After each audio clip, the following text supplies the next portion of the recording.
Hai teman-teman, perkenalkan, nama aku Sofi Kuhurotu Aini. Aku mahasiswi semester 2 Akademi Terapi Wicara, Jakarta. Pada video kali ini, aku akan membahas tentang apa itu terapi wicara. Nah, teman-teman, ikutin ya penjelasannya.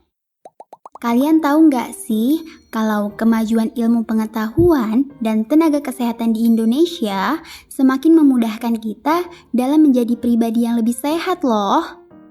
Dan salah satunya adalah ilmu pengetahuan dan tenaga kesehatan terapi wicara.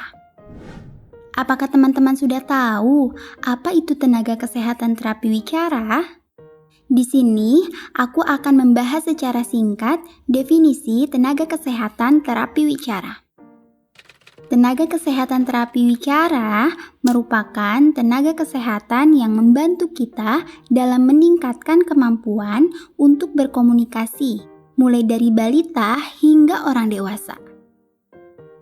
Menurut El Nicolosi DKK, komunikasi terbagi menjadi dua. Yang pertama, ada komunikasi secara verbal, yaitu komunikasi dalam bentuk ujaran atau berbicara. Dan yang kedua, komunikasi secara nonverbal. Pada jenis komunikasi ini, para penggunanya berkomunikasi dengan menggunakan gerakan tangan, ekspresi wajah, dan gerakan tubuh. Selain itu, tenaga kesehatan terapi wicara dapat membantu kita untuk mengatasi dan meningkatkan kemampuan bicara pada balita yang mengalami gangguan bunyi bahasa seperti cadel, pelat, atau telor, dan juga pada orang dewasa yang mengalami stroke agar dapat kembali berkomunikasi dengan baik. Karena semua orang ingin didengar dan ingin berkomunikasi dengan baik secara verbal maupun nonverbal, agar dapat menyampaikan dan mengekspresikan kebutuhan, pemikiran, ide-ide, bahkan opini mereka. Oleh sebab itu, terapi wicara ada di sini untuk membantu mewujudkan keinginan mereka. Apa aja sih yang dapat ditangani oleh terapi wicara? Menurut Permenkes nomor 81 tahun 2014, terapi wicara menangani masalah seputar 1. Bahasa.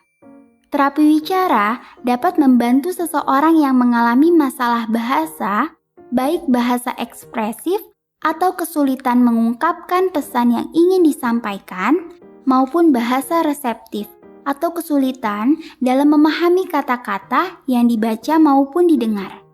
Yang kedua, bicara. Terapi wicara dapat membantu seseorang yang mengalami masalah yang berkaitan dengan masalah kualitas suara, volume, nada suara, dan lainnya yang berkaitan dengan suara termasuk artikulasi dan irama kelancaran. Dan yang ketiga, menelan. Terapi wicara juga dapat membantu seseorang yang mengalami masalah dalam menelan atau memindahkan makanan yang telah dikunyahnya ke dalam perut. Barusan, aku sudah membahas kasus-kasus yang dapat ditangani oleh terapi wicara.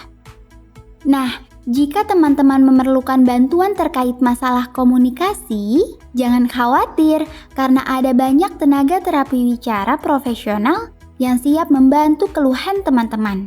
Teman-teman dapat menganggap terapis wicara sebagai seorang pelatih. Lalu pikirkan bagaimana seorang pelatih sepak bola mengarahkan pemainnya menjadi lebih baik di lapangan. Begitu juga terapi wicara yang dapat membantu teman-teman agar dapat menjadi lebih baik dalam berkomunikasi dan teman-teman dapat menjadi komunikator yang percaya diri.